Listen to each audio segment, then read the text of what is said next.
Ini John Petrucci dari Dream Theater, man, dan Kanda sedang menonton Loudwire. Saya tumbuh sampai besar di Long Island, New York, dan ada banyak sekali band garasi di lingkungan saya. Dan saya masih ingat saat menonton mereka bermain. Mereka memainkan lagu Paranoid dari Black Sabbath, dan saya sangat ingin bisa memainkannya di gitar. Saya mencoba untuk mempelajarinya, dan saya tidak sadar kalau Black Sabbath menurunkan stem gitarnya, jadi itu tidak membantu. Dan ada juga satu teknik kecil yang agak rumit yang akhirnya saya lihat seseorang mainkan tepat di depan saya, dan itu membuat saya bisa menghasilkan suara seperti yang dimainkan Tony Iommi, semacam teknik hammer-on kecil. Jadi itu adalah Black Sabbath, Paranoid.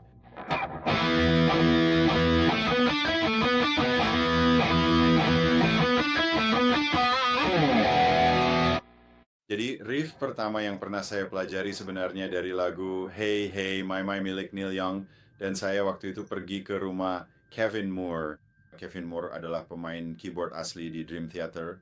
Kami ini adalah sahabat sejak kecil di Long Island. Dia tinggal tepat di sekitar sudut. Dia sedang mengadakan sesi jamming dan mereka butuh seseorang untuk memainkan bagian gitar, dan saya tidak ingat siapa yang mengajarkannya kepada saya. Saya pun mempelajarinya dan saya kesulitan tidak bisa memainkannya, tapi itu adalah hal pertama yang saya pelajari, yaitu riff Neil Young.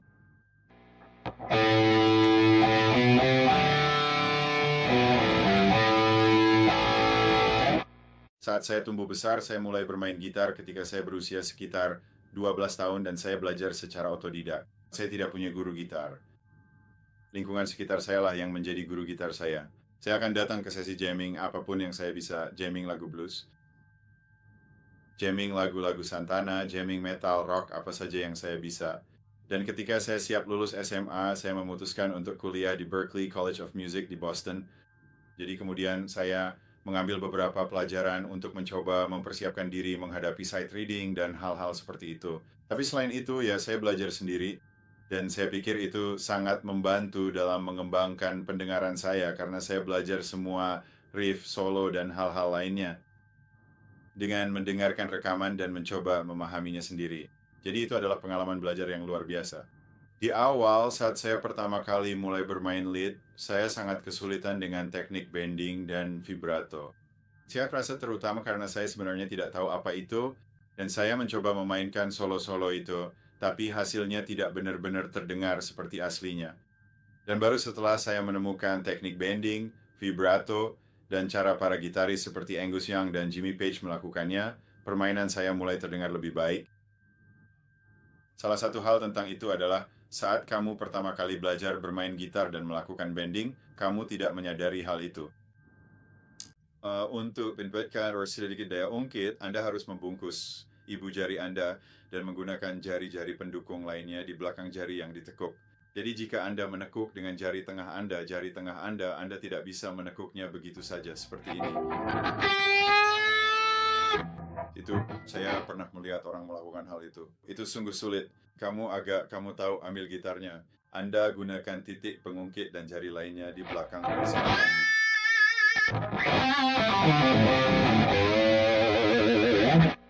Sangat-sangat penting. Dan juga vibrato. Kamu tahu, aku tidak menyadari betapa besarnya vibrato sebagai ciri khas bagi para pemain gitar. Mulai dari Van Halen, Randy Rhoads, Steve Morse, hingga Stevie Ray Vaughan. Setiap orang punya gaya vibrato yang sangat khas dan aku belajar melakukannya dengan memperlambat rekaman. Maksudku, aku ingat mendengarkan rekaman Iron Maiden dan mendengar suara yang sangat lambat ini.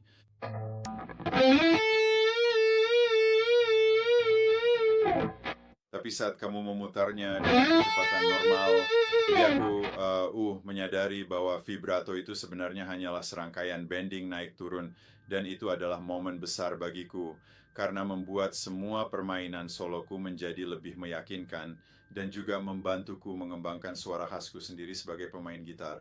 Saat saya belajar gitar, saya dan teman-teman saya termasuk John Myung, pemain bass di Dream Theater, kami sangat menyukai Iron Maiden dan Rush. Jadi kami seperti tahu setiap lagu Iron Maiden dan Rush. Angka Binatang adalah salah satu yang besar. Maksudku, kami benar-benar mempelajari semua lagu itu. Jadi itu salah satu riff yang kami suka mainkan bersama dari Number of the Beast.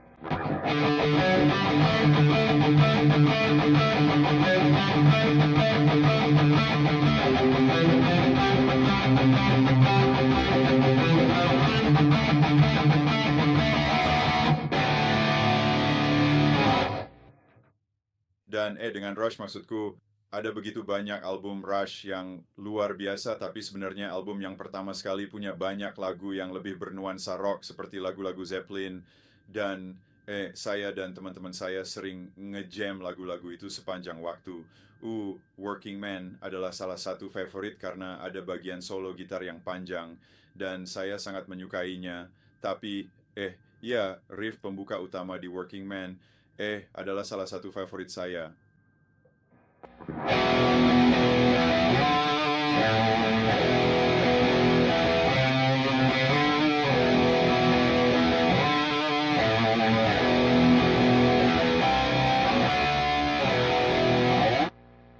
Jadi saya dan Kevin Moore yang sudah saya sebutkan sebelumnya, pemain keyboard pertama di Dream Theater, kami adalah sahabat sejak kecil. Kami melakukan segalanya bersama. Dan salah satu band yang benar-benar kami sukai, mungkin karena dia adalah pemain keyboard, adalah Pintu-Pintu. Dan kami biasanya memainkan lagu-lagu Pintu sepanjang waktu, dan saya mencoba untuk mempelajarinya. Solo-solo itu dan solo-solo Robbie Krieger itu sulit bagi saya karena sulit untuk memahami apa yang terjadi pada solo itu dalam Roadhouse Blues. Sebenarnya saya tidak pernah mempelajarinya dengan tepat, tetapi itu seperti melakukan gerakan rock and roll ala Chuck Berry. Dan itu sebenarnya bermanfaat bagi saya untuk dipelajari saat itu. Karena ada unsur-unsur pokok dalam bermain solo gitar, dan saya tidak tahu persisnya, tetapi kira-kira seperti ini.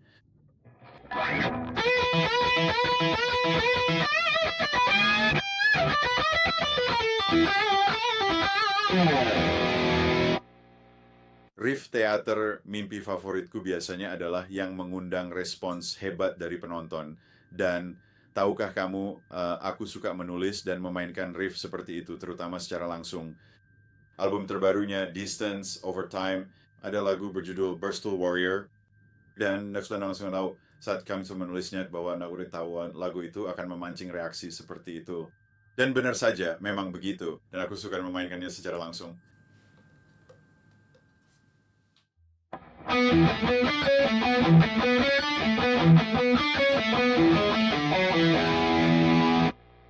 Oke, jadi riff Dream Theater favoritku yang lain berasal dari album Awake, dan itu adalah lagu pertama yang kutulis saat mendapatkan gitar 7 senar pertamaku.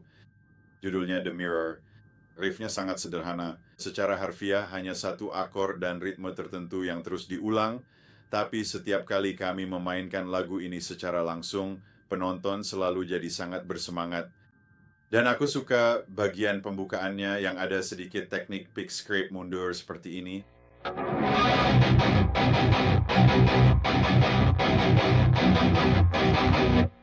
Dan riff favoritku yang lain berasal dari album Systematic Chaos, di mana album itu sangat berfokus pada riff. Dan saya mencoba untuk memunculkan sesuatu yang agak orisinal tapi unik dan keren. Riff berat lagi ditulis pada gitar 7 senar dan itu yang cocok. Malam yang gelap dan abadi. Dan setiap kali saya memainkan riff itu dan kami memainkannya lagi, para penonton benar-benar merespons besar.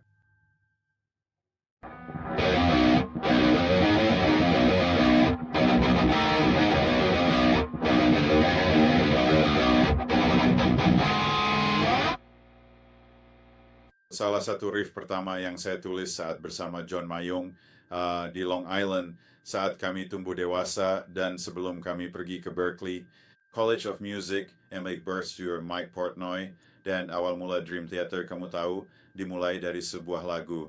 Lagu sekolah, saya sebenarnya tidak terlalu ingat kenapa itu disebut lagu sekolah. Tapi kami punya demo yang disebut demo Majesty. Karena Dream Theater dulunya bernama Majesty. Sedikit trivia tentang itu. Dan gitar signature Ernie Ball Music Man milik saya disebut Majesty Guitars, dan ini adalah Dream Theater. Logonya sebenarnya adalah huruf M yang tersisa dari masa Majesty dulu. Jadi lagu sekolah adalah salah satu riff pertama yang saya tulis.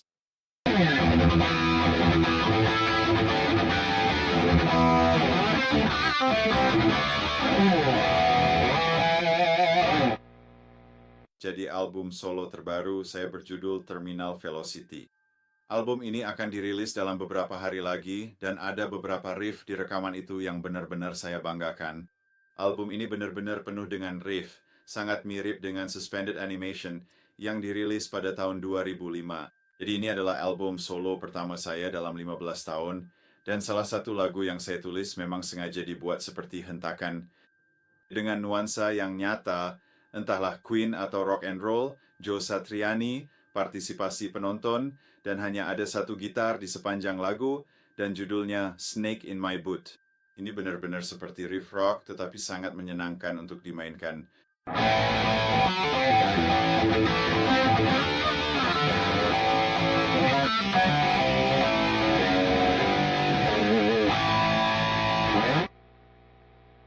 Ada riff lain dari kecepatan terminal. Itu menyenangkan untuk dimainkan dan saya berharap dapat memainkannya secara langsung karena saya pikir itu akan memberi banyak energi. Itu dari lagu penutup pada rekaman. Judulnya Temple of Circadia dan itu juga satu-satunya lagu 7 senar di album tersebut. Riffnya seperti ini.